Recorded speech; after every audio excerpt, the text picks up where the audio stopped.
whisper in the dead of night. This is some bullshit. We see through it. This is some bullshit. Can't undo it. Say it loud.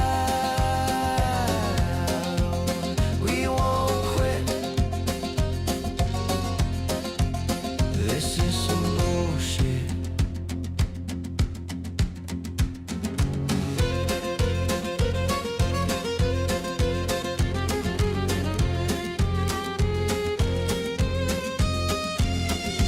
Paper thin truths that crumble like ash. Golden thrones built on stolen cash. We raise our fists, we break the mold. Your house of cards is getting old. Static comes, the wires ignite. Truth's a bomb, we're ready to fight.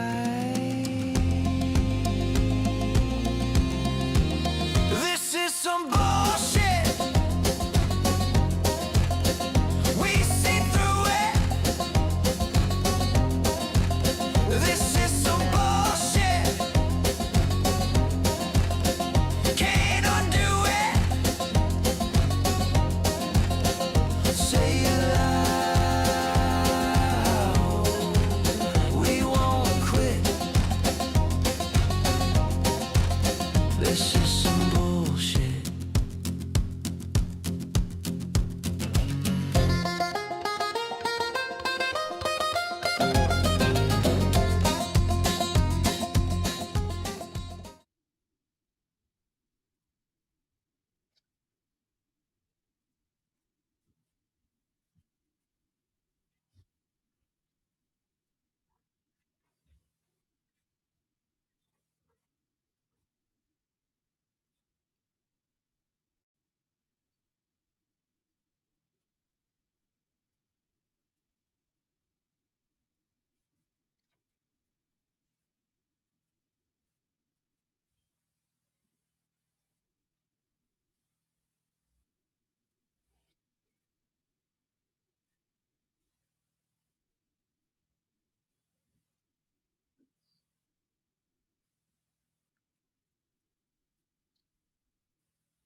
I would love it if all they could hear was a fart.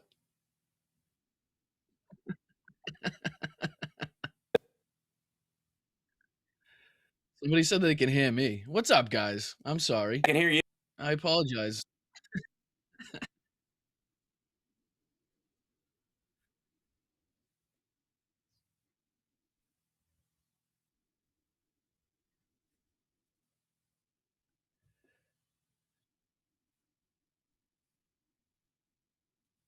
Yeah, I mean, that's what they're saying in the chat. That's what I can see.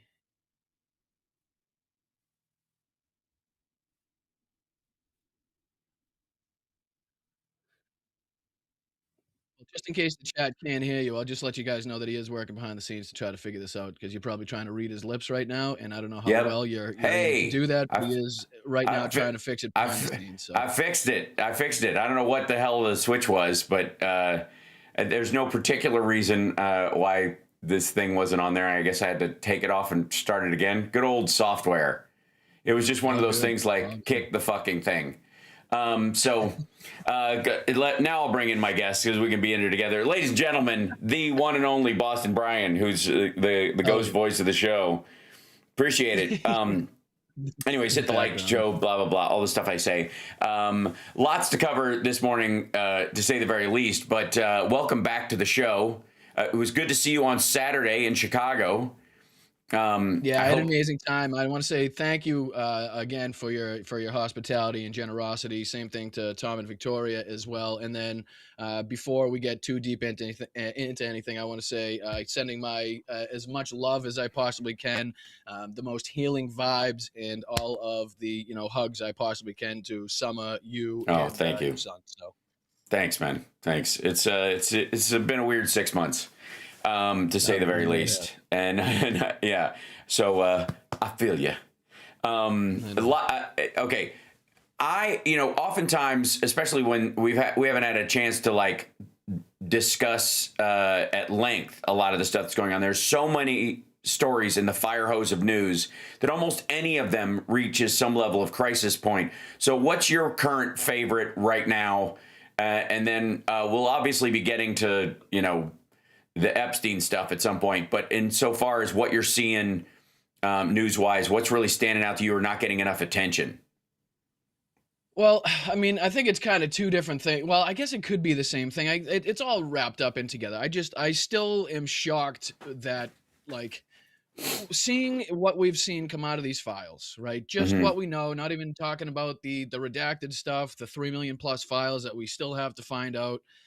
The fact that Right. the president of the United States was allowed, or by the media, or by, I don't know even what you want to call them now, the hand-picked few that are allowed to be in front of him at the White House or at Air Force One, but anybody that considers themselves a journalist at this point, and to have that guy sit in front of them and be like, well, this totally absolves me, like, that's, wrap it up, Right. and then all of a sudden, and then the next day it's, okay, can America move on from this? It's like, I mean, at what point, I know we say this a lot, but at what point do the followers that continue to follow him realize that they themselves look like assholes, like they themselves look like morons, like chumps, like people that will believe anything, like people that can't recognize and see what's in front of their faces or hear what's being told to them by this guy. So, Yeah. I mean, I guess that's just something that sticks out to me, is just the what we're seeing compared to the what we're hearing from the White House, and Scott Bessent, and Lutnick, and all of these other people. It's crazy to me. It's mind-blowing. Yeah, it's amazing. I think one of the biggest takeaways that we've learned from the newest tranche is, and far from complete. And also, I want to point out repeatedly, until I hear everyone else saying it, that 3 million pages is not half of 6 million documents or 6 million files. The Affordable Care Act is a single document. It's 3,000 pages. Pulling one page from it, from every bill that has been drafted in the last 50 years, and saying we grabbed a random page, and then we know what happened in American history over the last few years. Like, it's absurd, right? So, especially about this stuff, but Trump specifically, his entire cabinet is full of people. It was the first time he gave Alex Acosta a job, Bill Barr a job. Like, there were all these people around Epstein who were part of the protection racket specifically that helped subvert all this information, hide it, destroy it. At the very least, help avoid attention to it for a time, or literally shut down any attempts, FOIA or otherwise, to get it to this stuff. But so many of the people that are in there, and the outliers of like Vance's crowd, from Peter Thiel to those guys who are like Peter Thiel even admitting on the Joe Rogan show that he got introduced to Epstein in 2014, which is 4 years after he's been a convicted sex offender, a registered sex offender, for 4 years, and that's when you meet him for the first time. And I love the thing, like, I met him several times. Like, no, you didn't. You met him once. You hung out with him the rest of the time. Like, Well, shameless plug, we'll be going over that exact clip on the show today. Great. To kind of dive a little bit more in depthly into that, and to talk about, again, just another thing that I don't think is being talked about is just how many people with close proximity to Donald Trump, not only now but throughout his life, are mentioned, are listed, are in the allegations. I mean, it's like the fact that these people, as rich as they are and how widespread they are throughout the world, just manage to find themselves in the same fucking neighborhoods, in the same fucking country clubs. Yeah. We're not on the radio, right? Yeah, no, we're not So, on the radio. Knock yourself out. all right. Yeah. All right, all right. So, No. just how they all can find themselves like Lutnick. I was surprised to see there's so much going on, but Lutnick having found out that he was, Epstein's neighbor for 10 years and all this bullshit about, oh, we went over and, it was the massage table in the middle of the chair, in the middle of the room. And the fact that he got way too close to me, that really set me off. But it's like, And okay, well, you didn't report anything. You didn't fucking call the authorities if you really thought something was going on. And you still live next to him for fucking 10 years. And then you still emailed him wanting you, your wife, your kids, your fucking friends and their kids to go to the island. Like, come on here. Like, what are we doing? Well, also, by the way, I would like to say that the wife references some kids that are their families or whatever, but he never says it. When Lutnick is emailing with Epstein, he just calls them kids. Like, we're bringing kids, not our kids, our family. We got 2 16s, we got 2 14s, we got a 13, yeah, a 7, it's like a fucking menu. I said it's like a menu. That's exactly what the fuck I said in my show. That's right. Exactly. Yeah. I said it's like he's presenting a menu to these people, like, enticing them, like, hey, just to let you know, if you invite me, I'm bringing this, right? It'll add to the ambiance, whatever the fuck, you know what I mean? It's just disgusting to think about, but I think that's what was happening. So on January 30th, there were, at present count, 5,361 Trump references in the Epstein dump, the most recent dump. There was 5,361 references. As of today. Sorry, one second. I think that was actually somebody said, I think this was like about a Midas Touch video, and I'm sorry to cut you off, but I think it's like 38,000 plus mentioned within 5,000 documents. You know what I mean? So he's mentioned 38,000 times within these 5,000. Yes, he's mentioned in 5,361 files and documents that are released, like pages or whatever. And now he's only mentioned in 4,896 of them. They have taken over. They've taken down, 800 some odd pages at least. And again, this is even a current number or whatever, including the stuff where they're like all the call logs where people were, reporting him after the fact.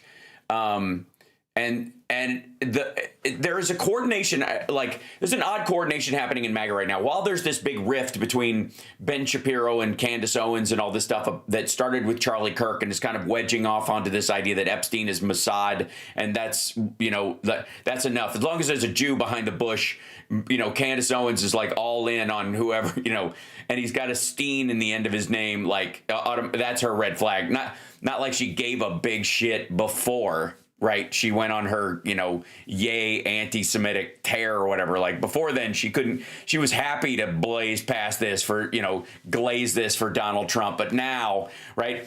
But now, and we've watched, through Tenet Media and Benny Johnson and all those guys paid by Russia to, carry certain water, especially against Ukraine, but other stories. Now, like Benny Johnson had fucking Alex Jones on his show either yesterday or the day before, or whenever they put whenever, I don't know when they tape it and put it up or whatever. But Alex Jones is literally like the head propagandist for Trump's completely innocent. He's completely innocent. This totally exonerates him in every fucking way possible. He wasn't part of this and blah, blah, blah. And it's all Democrats. And he's like, I actually just release it. And like, okay, first of all, nobody fucking thinks that, and nobody, especially Trump, or he would have a long time ago. Like if he was aware what was in there about himself, and he even peeked at what was there about other people, and he was like, oh, balance-wise, screw him. Like he would have done that a long time ago. He knows that there's 3 million other files of indeterminate size that have a shit ton of stuff on him. And that's what he's keeping out. Like that removal of about 1,000 documents is proof. Just think of how correct he would have been, at least on this subject, if he had just changed his theory from Democrats to Donald Trump and the rest of these people.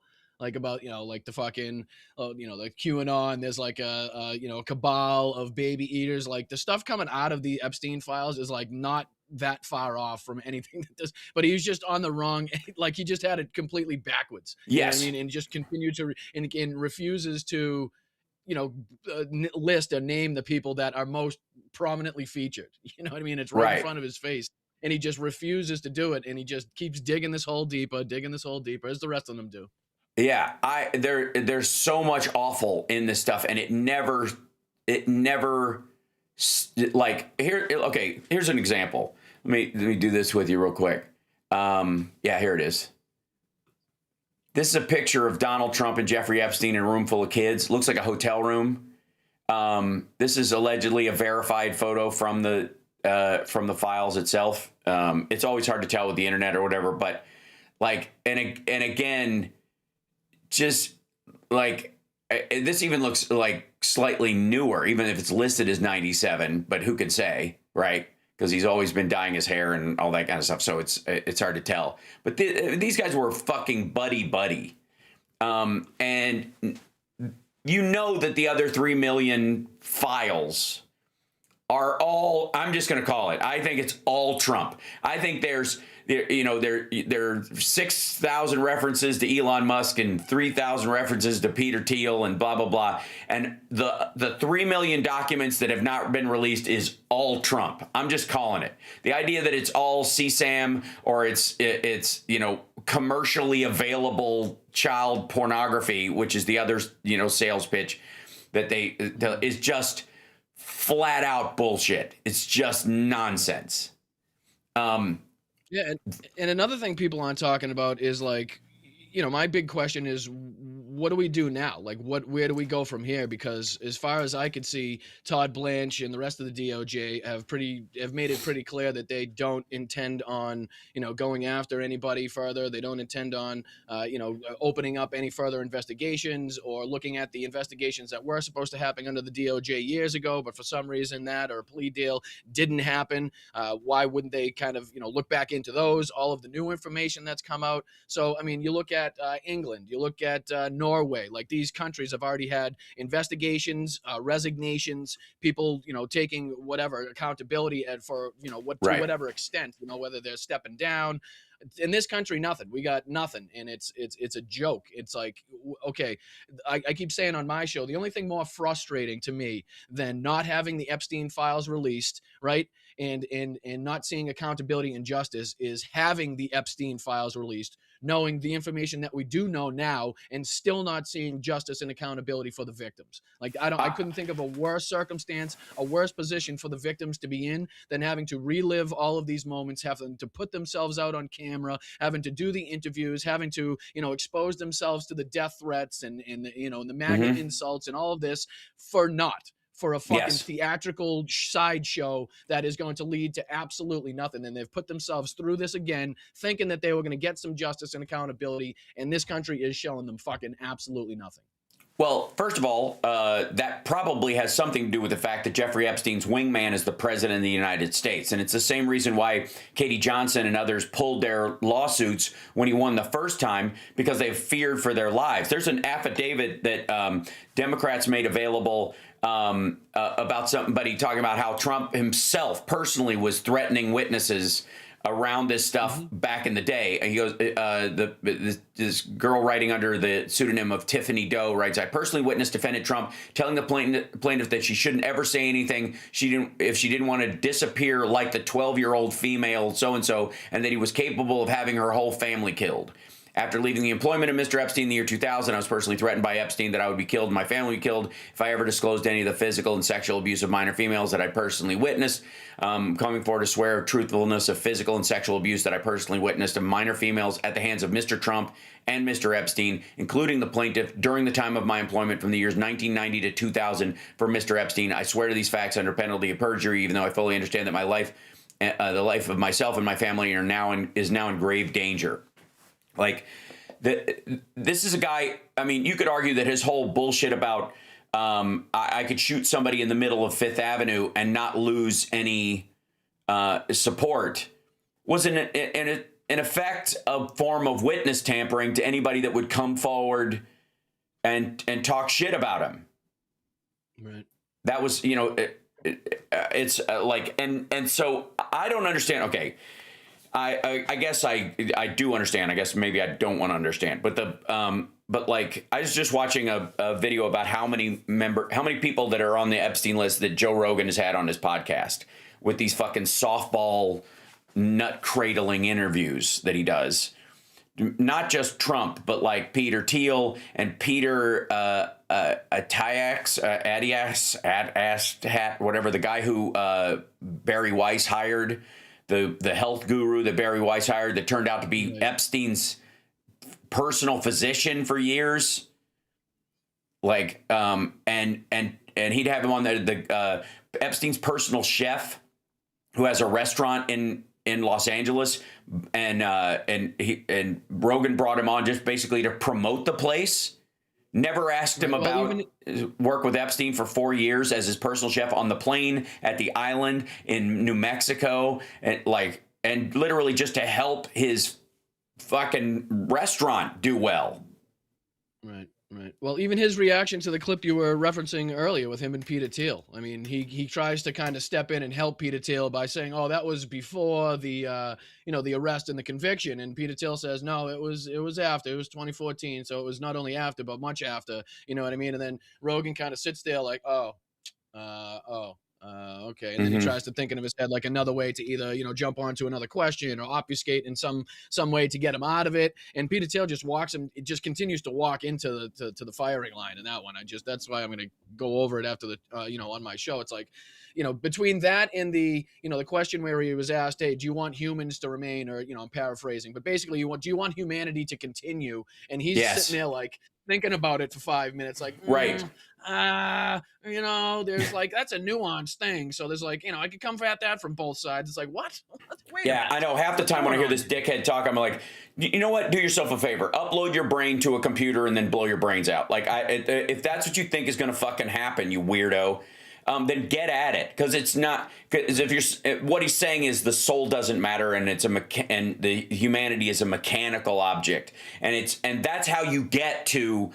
That life doesn't have any meaning except for its value in production of whatever is somebody else determines is valuable for their own continued production, right? That's literally his sort of like techno-commie weird technocracy of America thing that he shares with Elon Musk. Going down a conveyor belt, and they can be able to just interchange different parts and fucking Soylent Green as people, right? Those legs. His soul, his brain, God knows. It's like, what? Transgender for everybody. That's where Trump gets it from, right?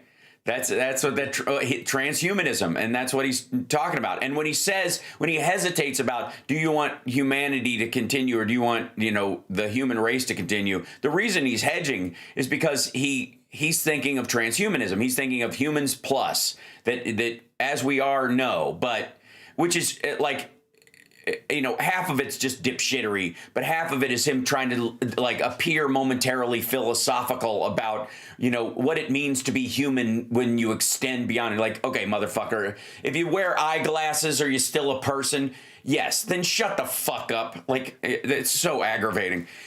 This is, by the way, Barry Weiss, whose wife is in the Epstein files.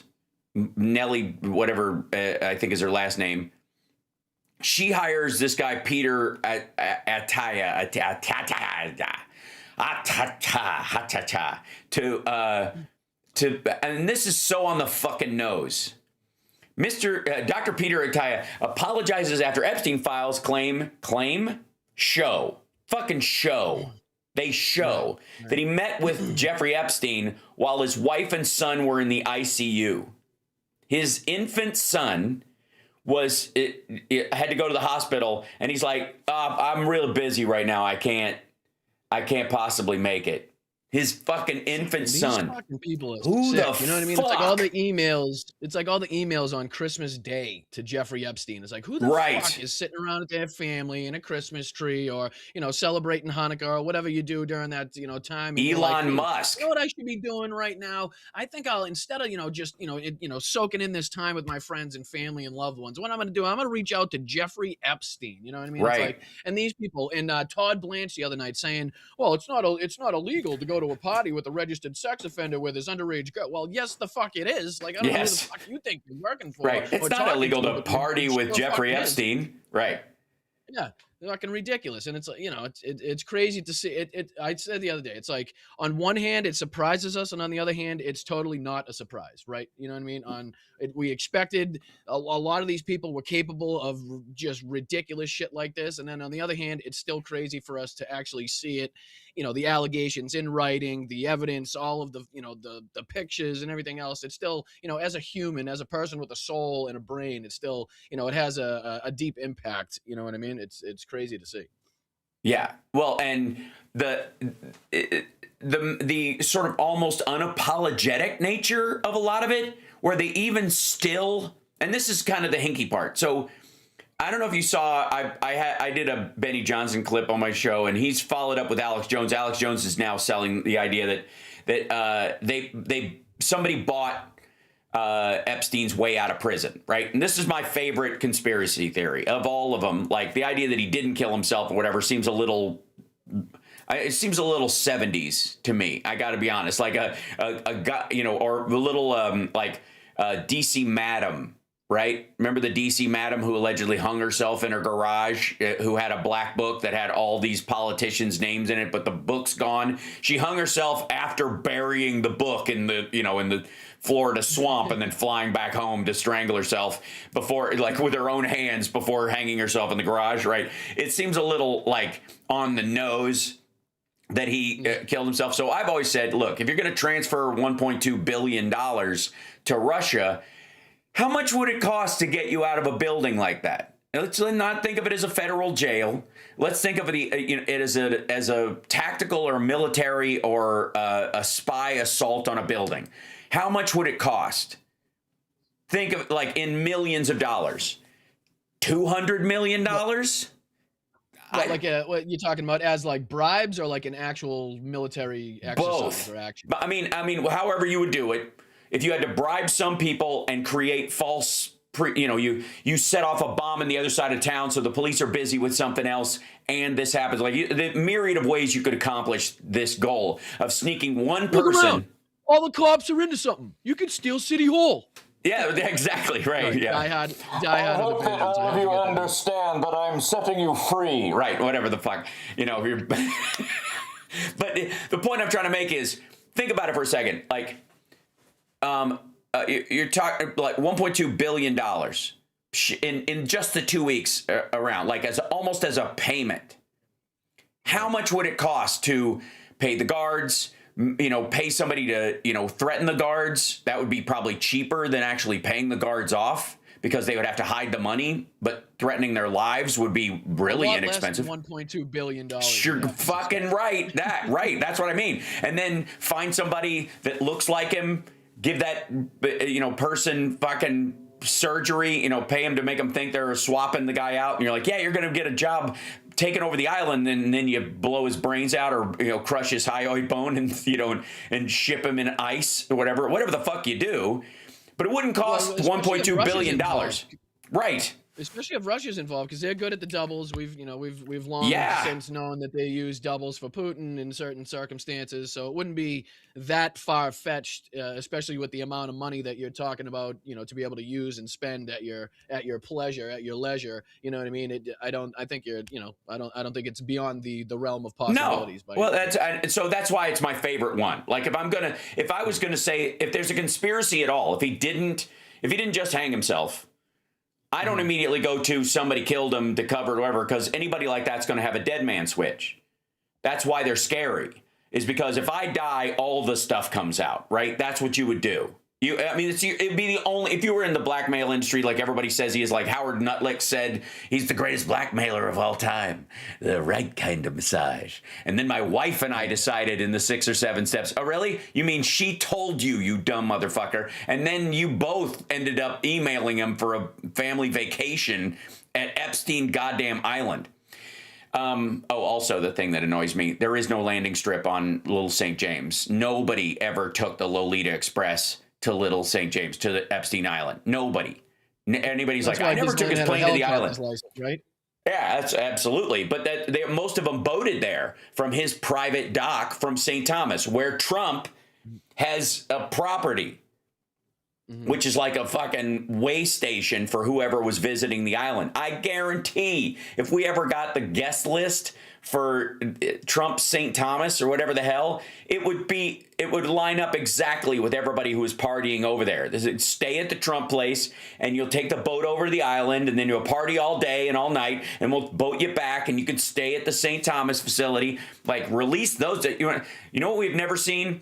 Trump's flight logs for his plane. And like, I have this, like, I printed this out the other day. God damn it, I'm gonna run. Get it, son of a bitch. Where'd it go? This thing right here. God damn it. This. Remembering the time Jeffrey Epstein rode on Donald Trump's plane. This is the Maximum Golf article. This is New York Magazine's reference to the Maximum Golf article, where Trump is annoyed because Jeffrey Epstein is late to fly on his plane back to Florida from New York, and they come on with it's him, Ghislaine Maxwell, and an unidentified, still to this day.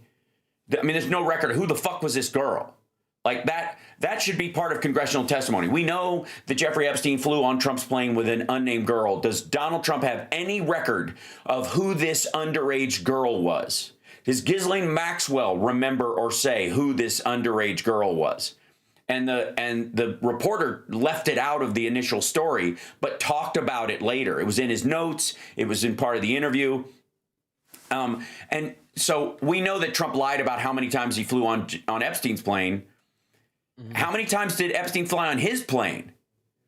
An equal number? More? There's so much we don't know, unfortunately. Right. And it's like, I feel like we're all running around like fucking chickens with our head cut off, trying to dig through these files and, come up with this and that. And a lot of it, to the best of my knowledge, still requires a lot of investigatory work, a lot of talking to people, a lot of researching dates, times, speaking to people. Like when Todd Blanche says, well, a lot of this stuff is second and third person. It's impossible to. No, the fuck, it's not. You go to the third, you go to the second, you go to the first person. If the first person says they didn't say it, then you've confirmed that probably didn't. You know what I mean? Like, there's nothing is impossible to investigate. And if you do run into that roadblock, then it's at least you can confirm it to a certain extent. But to sit there in front of a fucking camera and say, like, emails about, people openly talking about killing people, whether it's children or families, any of the stuff that we've seen released, especially in the emails, especially in the, the testimony from court filings of people testifying with, under penalty of perjury. A lot of the allegations I know from the tip lines and the hotlines, that's the stuff that requires more action, more people going to talk to these people that made these allegations. Don't trust whatever the DOJ said before about them not being reputable. Let's chase this to the ends of the earth, and let's make sure that limo driver isn't the limo driver, or maybe he is the limo driver. Let's make sure that Sasha Riley, maybe he is involved, maybe he isn't involved. I don't fucking know, but it sounds to me like whatever they're saying, it sounds like they are. It at least checks the box of knowing enough information and having enough detail about certain circumstances to warrant the investigatory work of the DOJ, of the FBI, of whatever three-letter agency needs to get involved. And we're just kind of sitting here while they just kind of laugh in the background. And Donald Trump wants everybody to move on. Todd Blanche says they're done. They've now officially the Department of Review and Redact, as opposed to the Department of Justice. You know what I mean? Right. Like, he's sitting there saying, like, we did our job, even though they broke the law. It wasn't all out by December 19th. It's still not all out. They still didn't, in a right time frame, talk to Congress about why and what they redacted and how it, fits in line with the bill that Donald Trump himself signed. And we're just kind of just left to sift through these on our own, like we're some fucking internet sleuths all the time. And then what? You know what I mean? Are we supposed to prosecute these people ourselves? Are we supposed to conduct fucking citizen arrests? What are we doing? Because these people are still walking freely amongst us. And like I said, nothing more is more frustrating than knowing what we know now and still having them walk fucking freely and still having these victims having to, wake up every morning knowing that these people are out there fucking somewhere. You know what I mean? As opposed to, the situation before, and they could have, stayed in the shadows and stayed behind. And it's tough to think about. It really is. And it's frustrating. I agree. To think that we have another 3 years to go through of, I don't know, just the unknown. We got less than a year left of this part of it. And then we got lame Doug Vance. You don't think he's going to die? I don't buy it. I don't give a fuck. You know what? Honestly, I've always had a problem with doctors giving a timeline to any fucking human being, and I'm going to Sure. stick with that. I don't give a shit. My thing is, I think it's dangerous to put a timeline on it. In my opinion, Sure. I think it's very dangerous. I think it gives the people the ability to mentally check out, to say, okay, you know, we don't need to fucking actually be as forthright. We don't need to be as aggressive. We don't need to do this, that, or the other thing, because he's just going to drop dead one day. So we don't really have to worry about it. We don't have to get out and canvass. We don't have to get out and make calls. We don't have to get out and send text messages. We don't have to get out and vote, because he's just going to die. But if what happens in fucking 6 months when he's not dead, he's not impeached, he hasn't been fucking removed per the 25th Amendment, what do we do then? You know what I mean? I'd rather plan for this motherfucker to live till he's 135 fucking years old, and then if one day I wake up and I find out that he's dead of a heart attack or dead of this or that, then we can fucking we can readjust, we can get back into a group and, I see that. and kind of go from there. I find it very unproductive to put a timeline on it. People get excited, they look for it, and then if that doesn't happen, they're disappointed. Like it sets up too much. And again, I have a problem with somebody that's never looked at the person, physically been in the same room, talked about, looked at his fucking actual circumstances or paperwork, giving a timeline of when somebody's going to die. I find a problem with it. I really do. Understood. I would argue that one of the ways this, I think it can be motivating, at least on my part, is that this death grip he has on a section of voters is going to be over at some point and is fading as we speak too. It's not just that he's gonna die. It's the fade that his brain is going through and his sort of overreaction and weirdness and shitting himself during press conferences and all that kind of stuff is wearing on MAGA in the same way that the frustration you express about how none of these assholes have faced any comeuppance whatsoever is, I see, completely reflected on like the right wingers as well.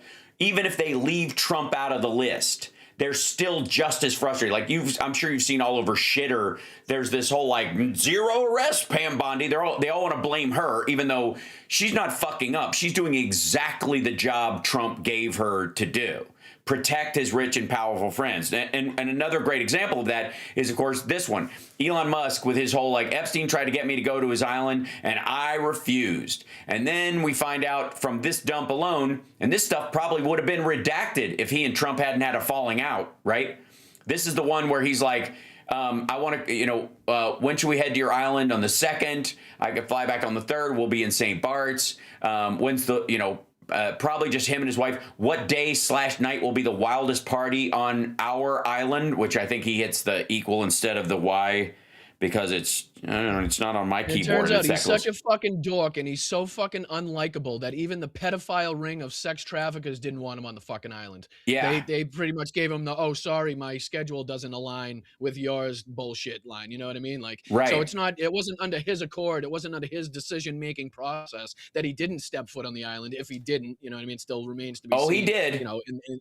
He went. That's what I'm saying, but at least I just haven't seen the whatever. I'm sure there is. I just, in this specific incident, he's talking about how he didn't step foot at, during this exchange of communication. It's like, well, yeah, that's because they didn't allow you to do so. It's not for lack of trying. You were definitely in there trying. Yeah, you were begging to come to the island. Right. You wanted to be in that fucking circle doing all that stuff, and you wanted to he wanted to bring his ex. And then eventually ditch his ex and go by himself. And then he's like, I need a wild party to get, I don't want, just to put my feet up on the beach or whatever. I want a wild party. But at this bottom one was like, how many people will you be for the heli to the island? That means that they would be helicoptered from St. Thomas in a helicopter with other people. So how many people, like if we're going to have 6 people in the helicopter. And look at the year. Look at what year it is too.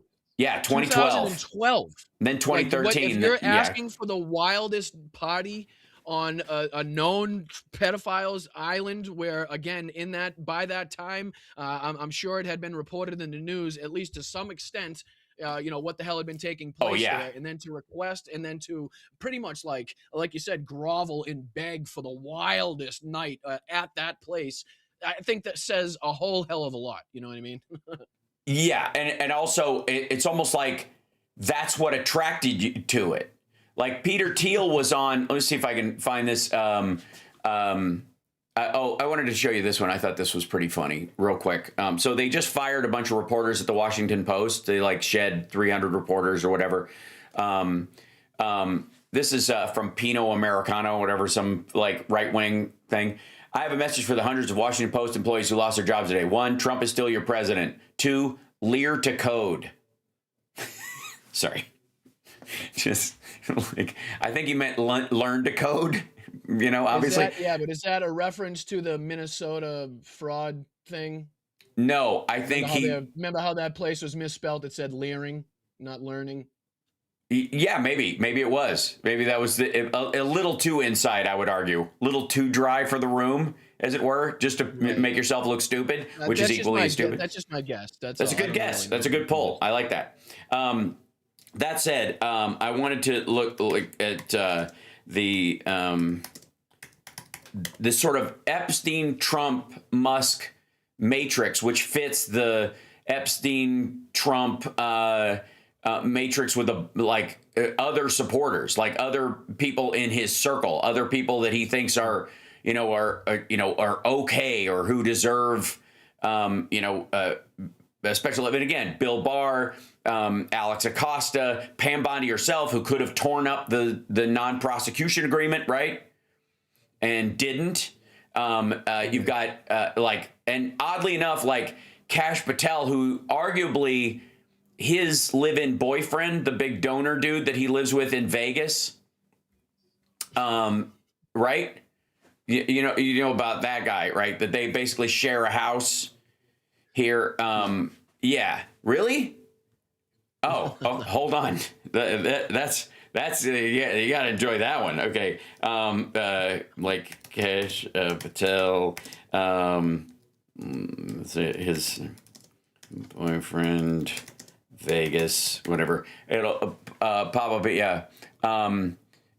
So it should come as that he's being blackmailed essentially.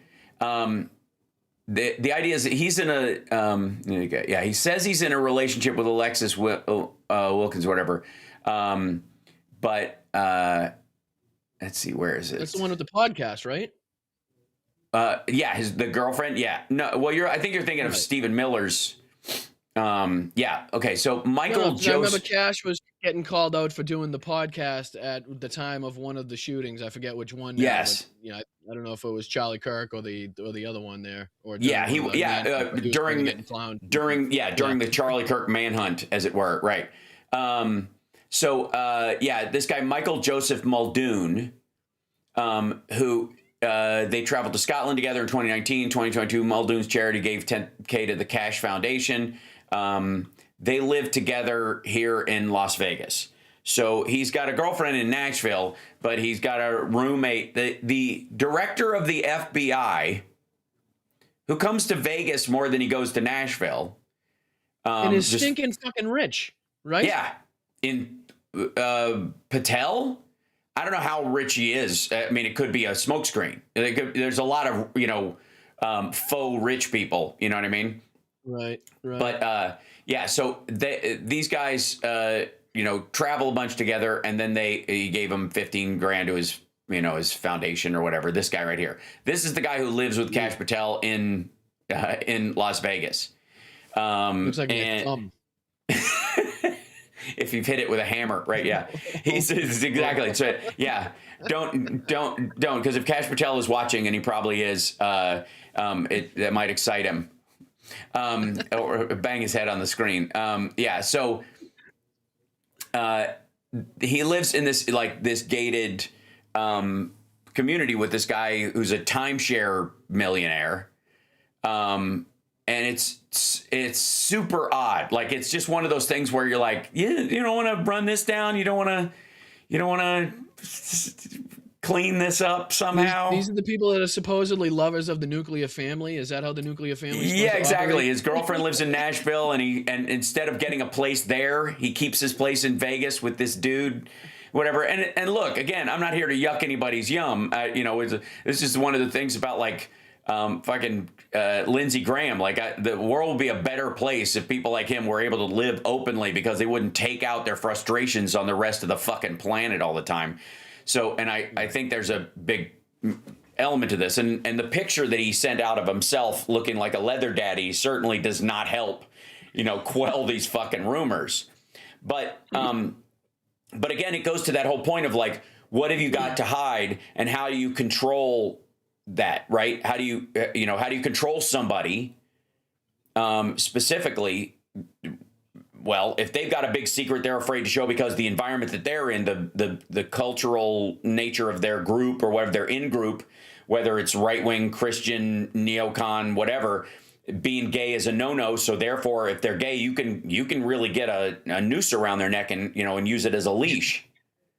Yeah, I don't think anybody in the history, I won't say in the history, but in a long time, I don't think anybody's been more deserving of your gay song than Greg Bavino. So, right, sure. I'm pretty, yeah. I mean, he's listening to this right now. Yeah, exactly. Is he the guy? I thought it was Bongholio that was asking me for a copy of the song. Nope.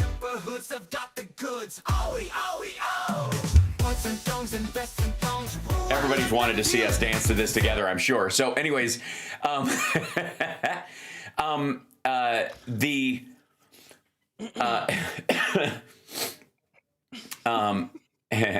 there is some news that I think is kind of funny. Let's outside the sort of the episode. We got another 10 minutes left. You got your show. I know you got to leave in like 5 minutes to get set up and ready to go, and I respect that. Appreciate you coming on today, and you're welcome anytime. It was so great to see you again on Saturday.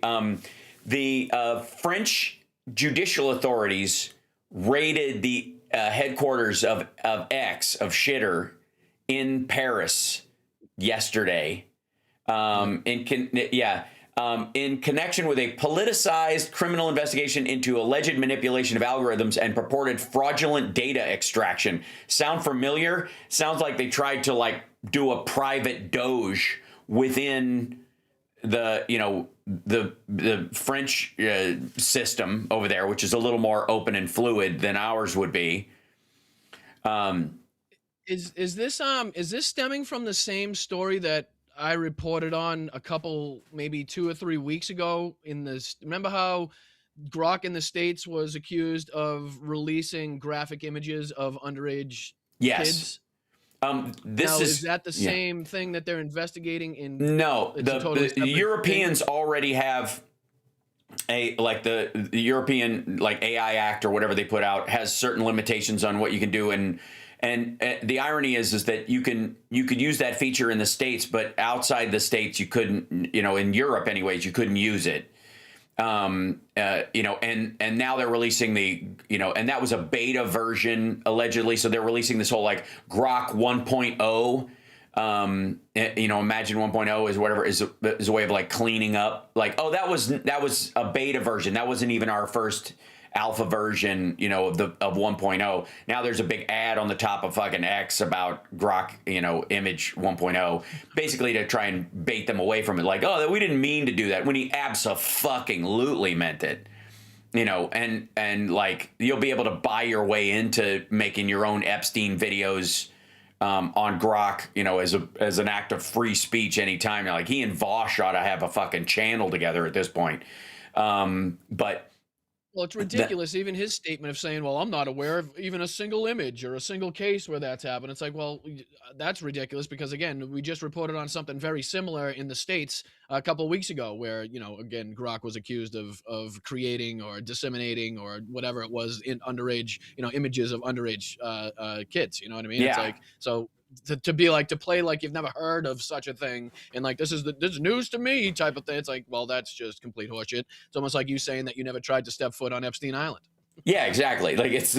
And again, he's threatening the BBC because they put this up, who's in the Epstein files, and they have his picture. Well, this is from a journalistic standpoint. There's some people where you knew they were going to be in there. There are some surprises like Howard Nuttlick, where he lied specifically about not hanging out with them, and he's in there. So he would have been justified as a cover for this, but he's not as famous worldwide as Elon Musk is. So you can see why they would use Musk's. But Musk's whole thing is I refused to go to the island. And then when you look at the emails, he's like, please Please let me go to the island. I promise I'll be good. I'll just sit in the back and not get anyone's way. He's the fucking dude that started the whole, well, not started it, but brought back up the whole firestorm of being like, hey, Trump's in the Epstein files, Yep. you know? You know what I mean? Remember the whole that shitstorm? And it's like, well, now all of a sudden that's why they're using it in BBC News. It's like, hey, that asshole that told you to, look at Donald Trump's involvement in the Epstein files. Well, guess who's fucking in the files, baby? Well, and it sounds like, and again, if Musk didn't need Trump so bad, if his entire companies weren't entirely built on government contracts at this point, I mean, they're folding fucking Tesla. The Fremont plant is closing to make Optimus robots, and the Optimus robots are going to work in his factories because they're not going to have any workers at all. Like, these are going to be giant fucking vending machines. I found like 9 articles in the last like 2 days from Maria Bartiromo to people on Bloomberg about the coming AI apocalypse, automation apocalypse for jobs, right? The jobs that are going to be destroyed. Good jobs, Al. Good paying American jobs. That's right. We're going to bring manufacturing back. Yeah. Oh, great. Because that's what we really want. I want to be nearer it's just my proximity to manufacturing that I want. We don't need the manufacturing jobs. I just want to be near it and hear it. You just want close enough to the factory. Yeah. I want to go to sleep at night and just hear clank 24 fucking hours a day. I couldn't actually smell the smoke coming out of the smokestack. That's right. I miss the pollution. All right. I appreciate you for being on, brother. I'll have you on again, and hopefully you can join us on the radio as well if you can mind your mouth. I will. I'll make sure you know. I'll always let you know whether we have radio before or after. Before the show, I'll let you know we have. Today is radio. I've been good. I've been good the last several times, so don't judge me, Ed. I'll put a giant. You have. Still's in #1 record in that position. I'll have a giant on your graphic end. I'll just have a giant like radio across the screen, so you go. Oh shit! Right. I mean, fuck. Damn it. It was so awesome to see you and Johnny Million the other night. Thank you so much again for your hospitality. Such great people there, and meeting everybody, and the comedians were unbelievable, including yourself. So thank you so much. And again, please give all of my love to Summer. Please. Thank you so much. I will appreciate that, man. It means a lot. Appreciate you guys. Absolutely. I'll let you go. All right. Cheers. There he goes, ladies and gentlemen. There he goes. Screenshots cropped out, can't catch this. If it looks too wild on the axis, highlight, right click, boom, redact this. Blur that face, can't fact check the madness. Torn out page from the bad habits atlas. If the story get messy in the ad libs, highlight, right click, boom, redact this. There's Phil ringing in the background. Let me bring him in. And we'll roll into our second show today with our dear friend Philip Ittner, who's joining us, looking like, if I may, let me switch this around. I got a little housekeeping. I think I've got a. Don't tell him. What's this? Kurt Russell kind of the Thing vibe going on, don't you think? Yeah. Nailed it. And wait till people see it. Yeah. I'm just gonna sit here with my flame. Just gonna sit here with my flamethrower. That's right. Waiting to find out who the alien is.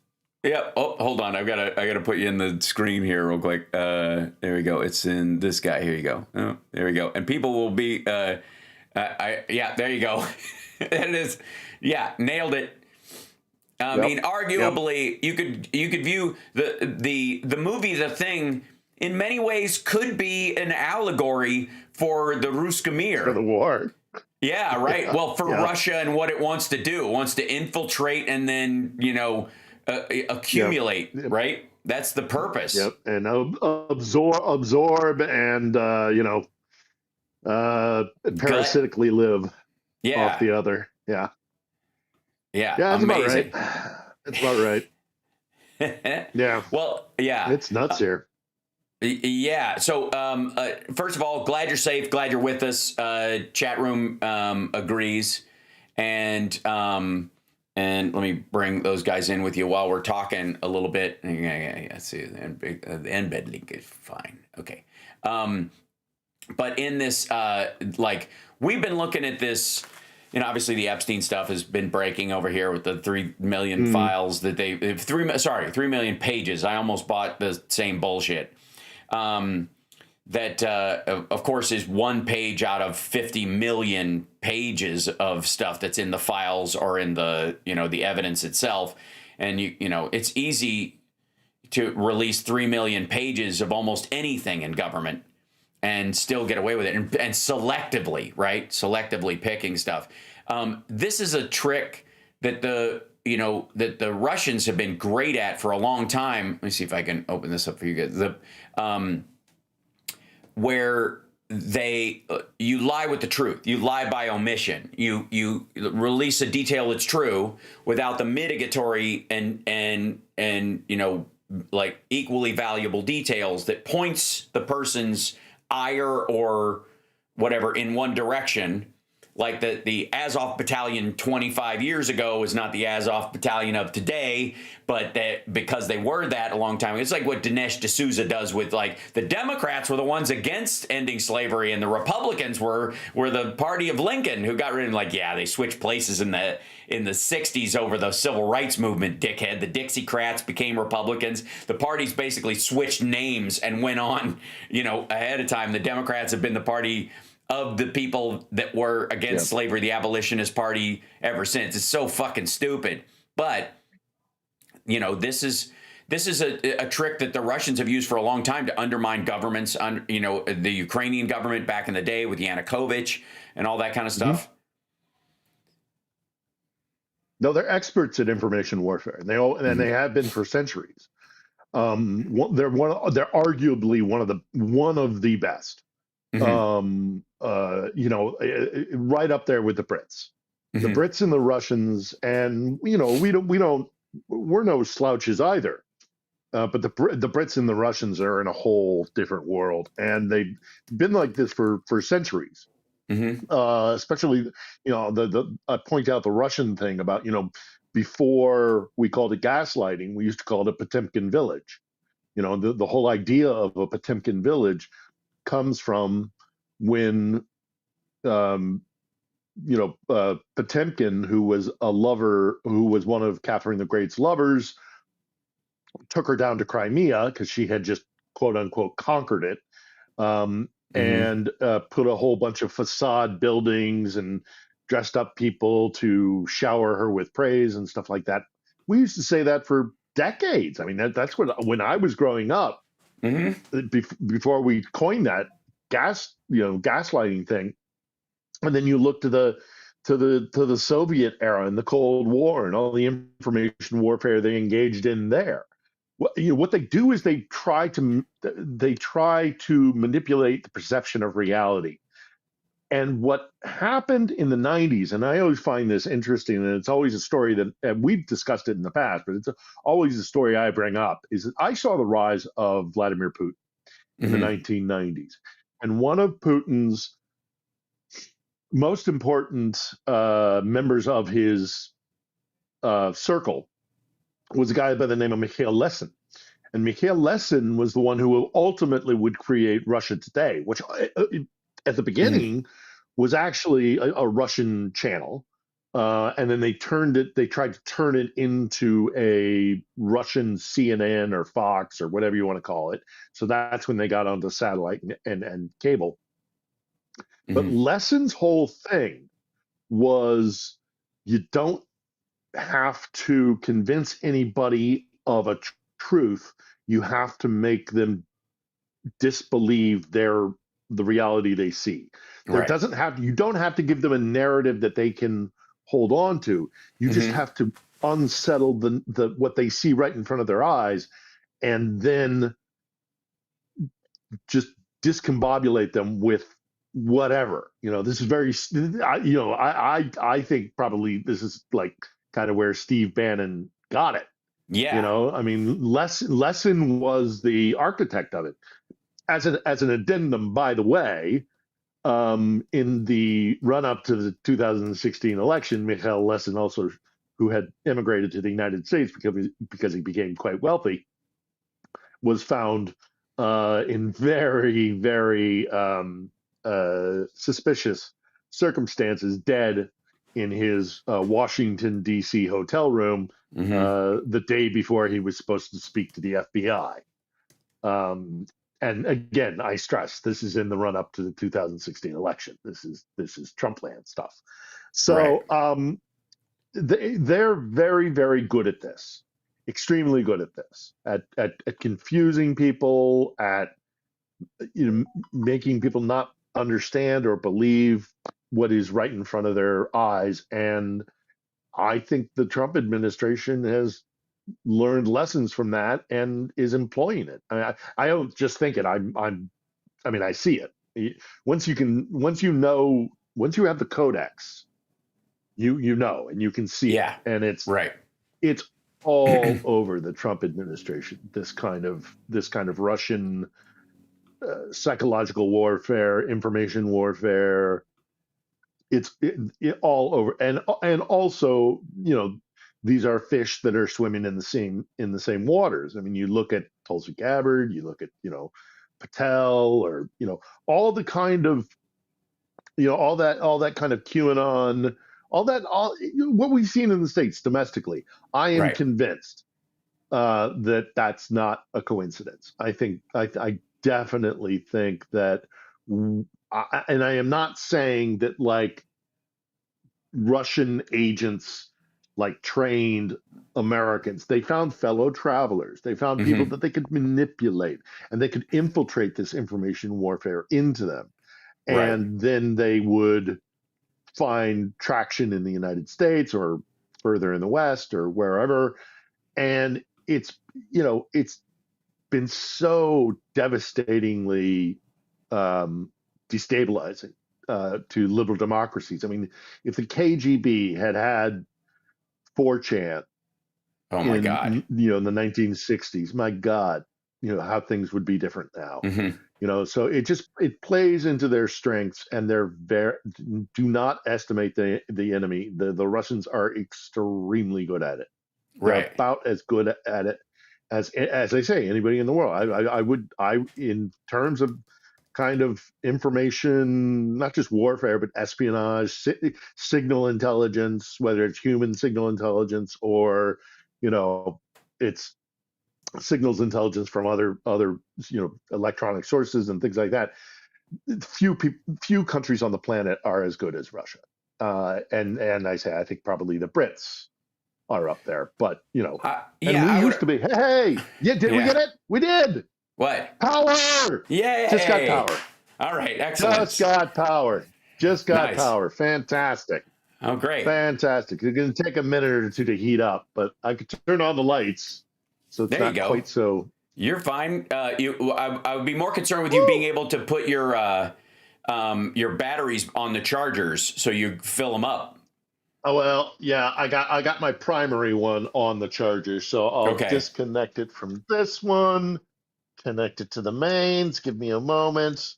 Yeah, no, do it. After we finish our chat, I'll start a load of laundry. What a luxury. Right. Anyhow, no, look, I am with the Epstein drops and also, all this talk of Moscow connections to Epstein and all of it. I really do sincerely hope we get to a place very soon. Hope, maybe during the midterms or the run up to the midterms or whatever it may be, that Americans finally come to the realization that we're at war with Russia. Yeah. And I know people don't like it when I say that, but Russia thinks it's at war with us. So de facto, we are.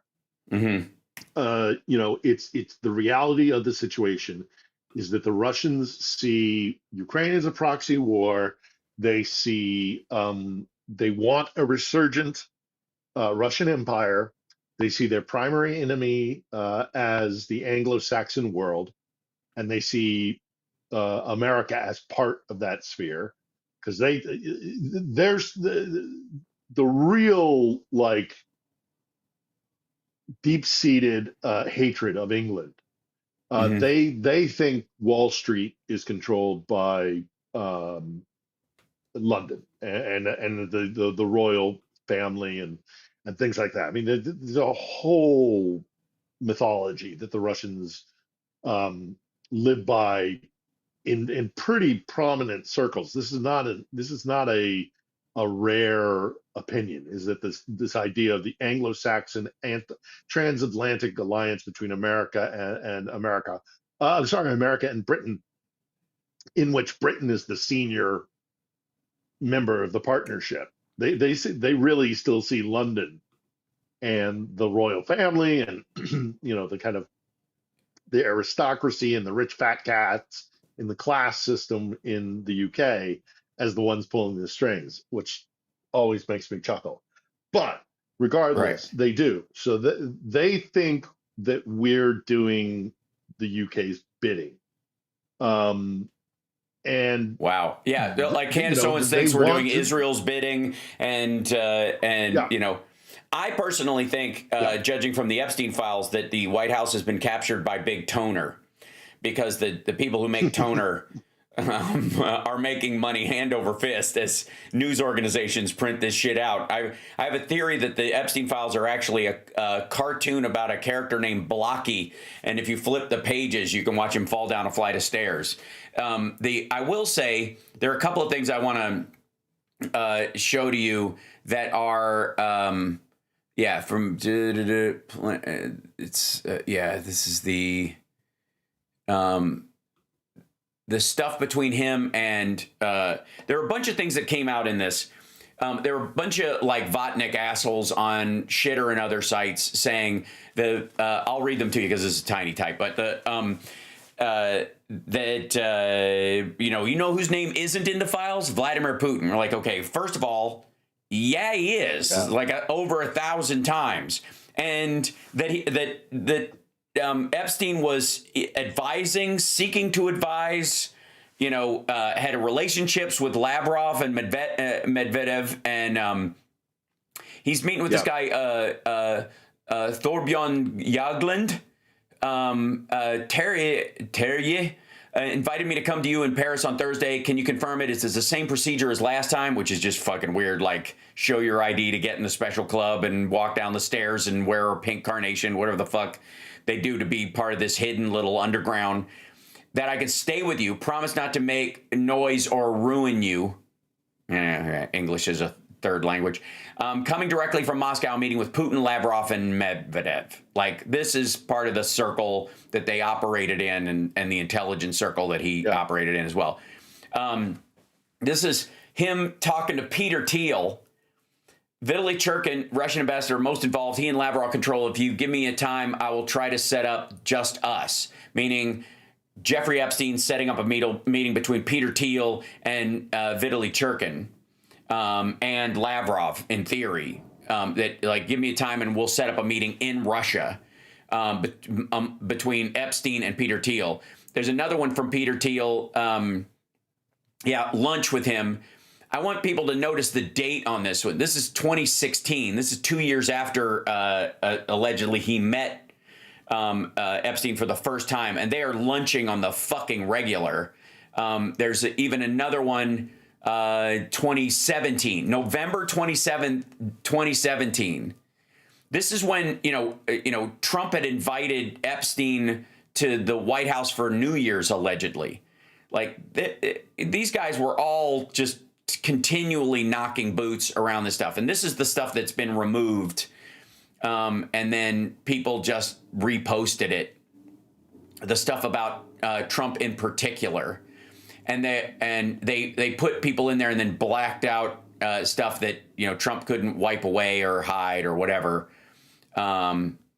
And they, as far as the victims and that kind of stuff, so that they can't be tracked down, I guess is the idea, and re-interviewed at this point. There's a ton of this, like who was involved, is completely removed, because of who they're accusing, because these are rich and powerful men. And then of course, this is this is Katie Johnson's stuff, but that's for later. But the point is, like, the Peter Thiel, Elon Musk, Putin thing Musk speaks Russian, gets most of, if not all of his aluminum for Teslas from Russia specifically. That is his primary supplier. They have been, like fast friends and business associates for a very long time. And it's hard to know whether, like, who brought who closer, because there's no question that while Epstein is by no means the genius he says he is manipulative and aware of imagery.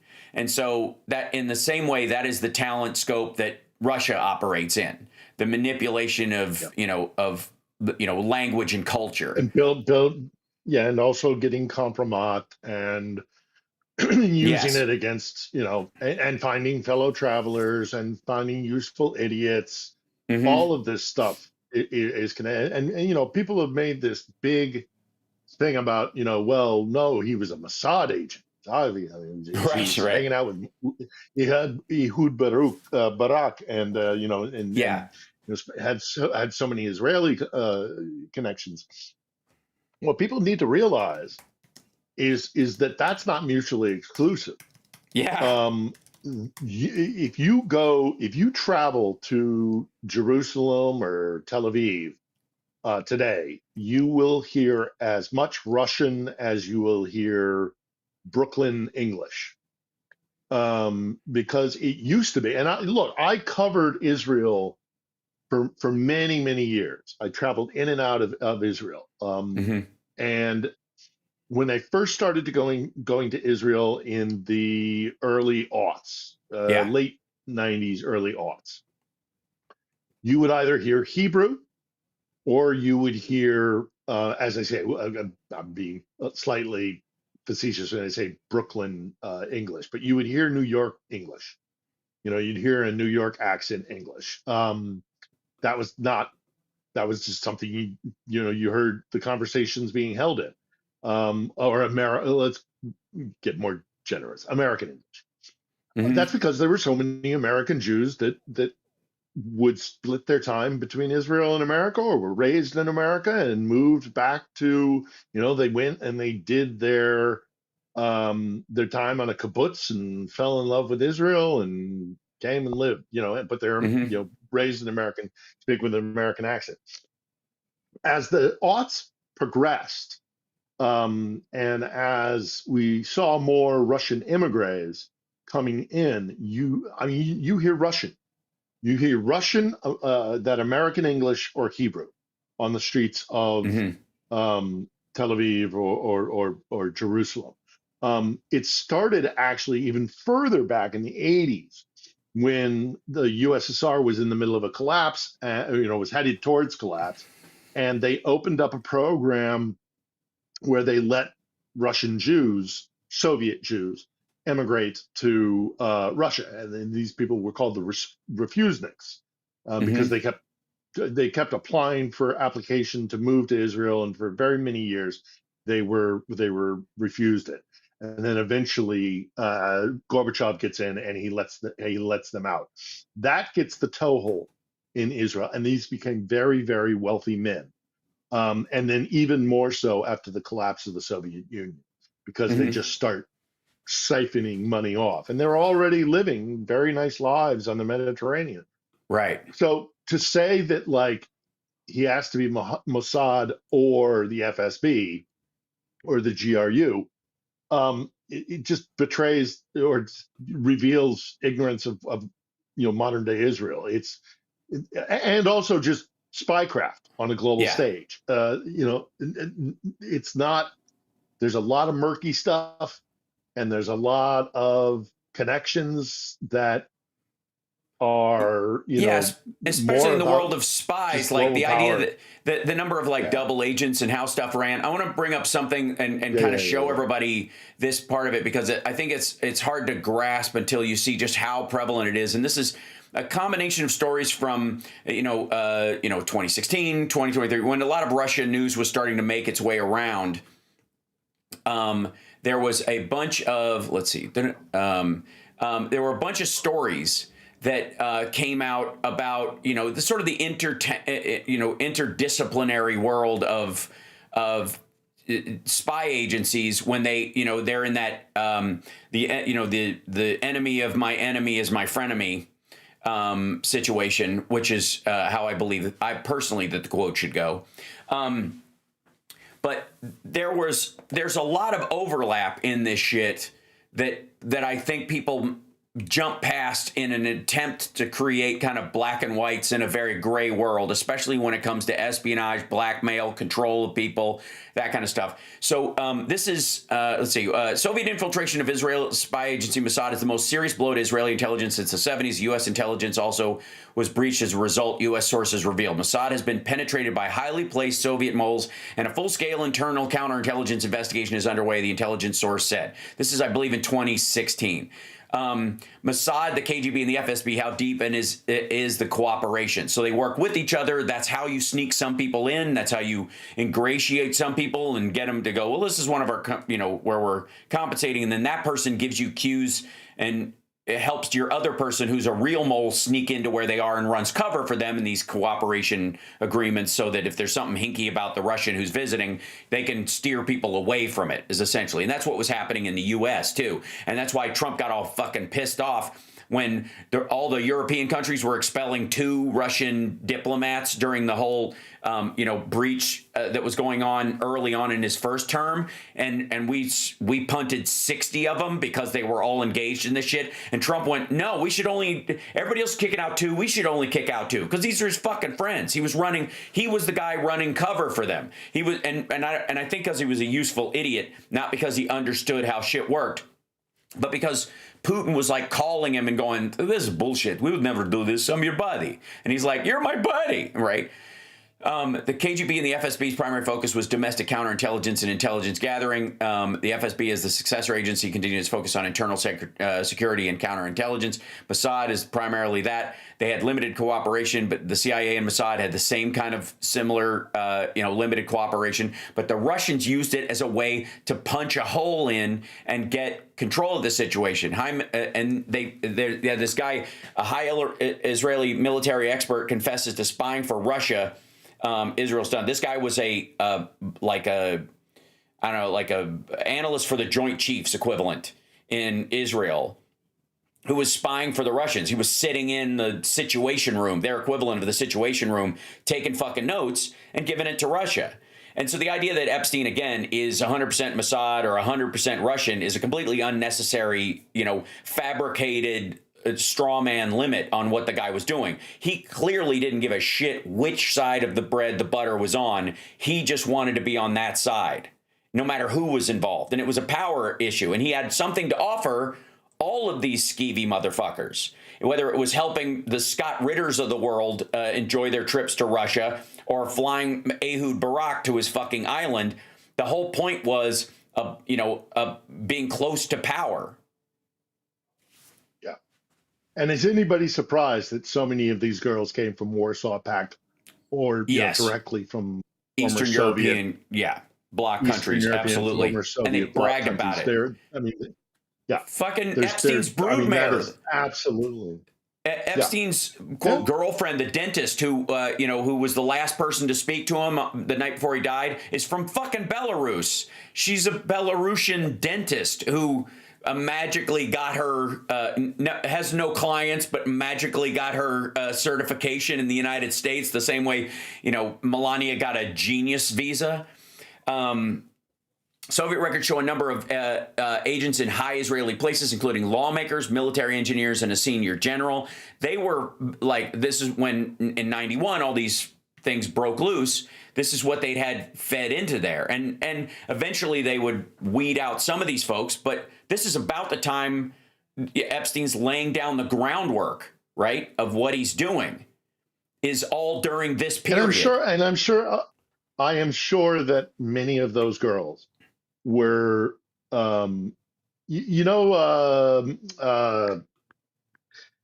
Widow, Scarlett Johansson's character in the Marvel Cinematic Universe. Mm-hmm. Well, they've created this kind of mythology of a Russian assassins school of all women, which is fantasy. Mm-hmm.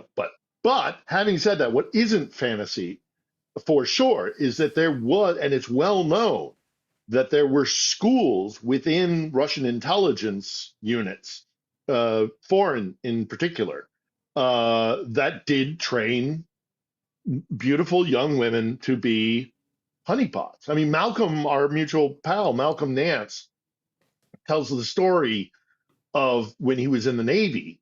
No matter where he went in the world, whatever port he pulled into, and you know, and got leave, whatever hotel you'd go into, there would be a honeypot. There would be a Russian honeypot, because how much does it cost to put up a few beautiful women in Tunis, you know, or in, you know, in the south of France, or, you know, whatever it is, in Marseille, or nothing, next to nothing. So, you know, they did do that. And I have no doubt whatsoever that some of the women that were brought in to the Epstein ring were trained espionage assets from Moscow. Of course. This is from United 24, but Jeffrey Epstein reportedly ran the Kremlin's largest honey trap and blackmail operation. This is this year. This is a journalist calculated the newly released documents in the Epstein case contain 1,056 references to Russia and Vladimir Putin and 9,629 references to Moscow. Citing intelligence sources, the British outlet reported on February 1st that Epstein's private social network and parties were instrumental in collecting compromising material on high-profile Western political and business figures. Now, specifically, Kash Patel lied under oath to John Kennedy, who's a fucking Louisiana senator, about saying there's no evidence. We have no evidence whatsoever at all that there was any blackmail of people. And just reading the stuff that they released, it's obviously true there is. Like, they bragged about it. You know, the evidence is maybe they didn't have copies of that stuff, which gives more credence to the fact that Epstein's alive than he's dead, you know, because the dead man switch didn't get triggered, or Ghislaine Maxwell is the dead man switch, and therefore, as long as they keep her alive and comfy, she won't push the button and release stuff, or if anything happens to her, that's how he did it, right? But he left a big trust of his money, a huge portion of his thing, to this Belarusian dentist woman who's allegedly either had his kid or they surrogated a kid through a 14-year-old, which is also in the files, which is fucking terrifying. But he goes, these sources claim that Epstein was used in a classic honey trap operation, a method where individuals are lured into intimate encounters with planted agents, with interactions secretly recorded for blackmail. This is her in Russia with Russian soldiers. Back in the day, that's Ghislaine Maxwell. That's them in Russia visiting, I believe. And then this is I mean, it's just, it's so, right in front of you. If it was a snake, it'd bit you. Yeah. You know, it's goddamn obvious. Right. It's so obvious. And what frustrates me no end is that we've just refused to acknowledge it. Right. There is I don't know what it is. I really don't. I do. I don't know what it is about Americans. I think they just can't accept. I think it's Rebel Incorporated. I think the fact that we can talk shit about our own government in the United States is taken so for granted that we feel like not only do we like actively do it when it's almost uncalled for and get busy yelling about shit that doesn't matter, and you know, and then so much so that nobody listens, but you know, that we cry wolf so much that by the time somebody like Trump gets in, it just sounds like noise. But on top of that, I feel like we acquiesce to the rules that other countries have. If Russia doesn't talk about what's shitty in its country, we're not going to talk about what's shitty in its country. And if China doesn't do it, and if the Saudis don't do it, it's like culturally rude or something to bring up what's really fucked up in these countries. And so we avoid it. We're too busy shitting on our own doorstep, you know, as an act of rebellion, taking for granted our ability to criticize the government, which is a valuable thing, so much so that we ignore criticism of real threats outside the government or that might be affecting the negative parts inside our government. Yeah, I think you're right. I think that's certainly part of it. It's just like a habit. I think there's another part of it as well, in that we underestimate Russia and we don't listen to Russia.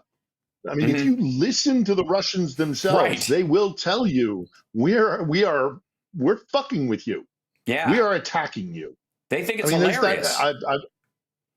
But they think it's hilarious that we don't do anything about it. They Right. keep punching us in the face, and we don't do anything about it because we're too stupid to realize. And that's their whole thing. Americans are stupid, and they don't realize that we're fucking you up. And Mhm. isn't it hysterical that the Americans haven't even woken up when we are clearly attacking them, but they're Mhm. so dumb that they don't recognize that we're doing that. They openly discuss this on state television Yeah. and from people who are, you know, inside the government. I mean, an ex-colonel of the FSB, right? There are no ex-colonels of the FSB. Yeah. Right. Yeah. These guys openly say we are on a war footing. We have a plan to destroy America from within, to bring them down and make them fight against one another, and to divide and conquer. And Mhm.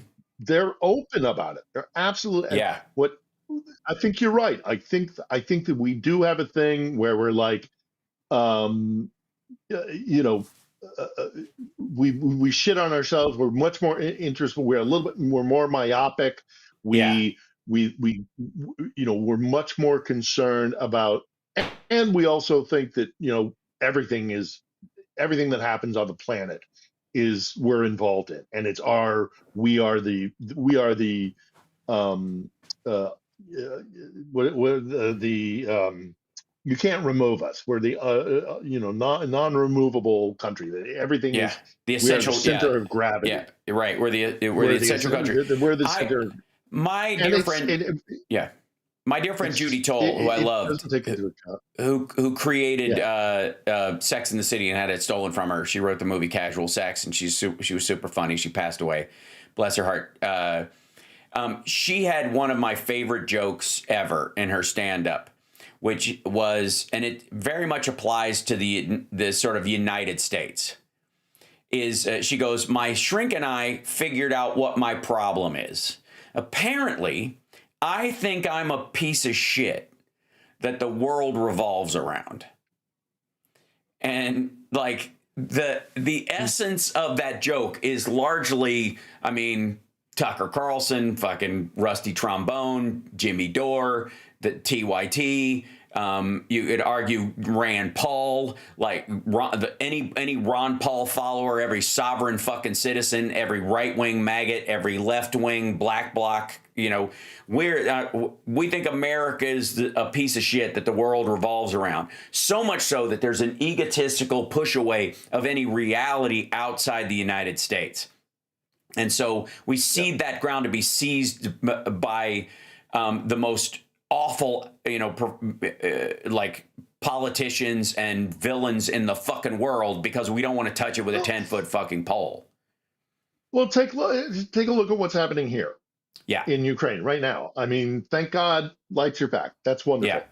But I'm telling you, we are being told by the electrical providers that we're going to get to a point sometime this winter where huge sections of this city are only going to get power 4 or 6 hours a day. Mm-hmm. That's it. So that means thousands of people before this winter is over are going to die from exposure. Oops. Okay. Yeah, sorry. It's going to happen. It's going to be in the thousands, and it is targeted at civilians. Okay. So the Russians are targeting civilians to remove heating, water, and electricity. I covered the US military for 15 years in conflict zone after conflict zone. And you can say what you want about NATO and American military activity. I'm sorry, I can't hear you, Al. Can you hear me? Nope, I've lost you.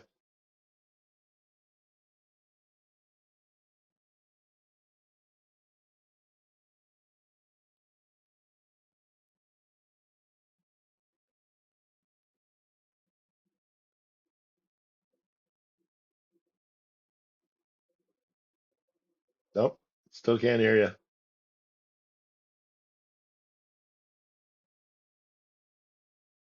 Should I reload?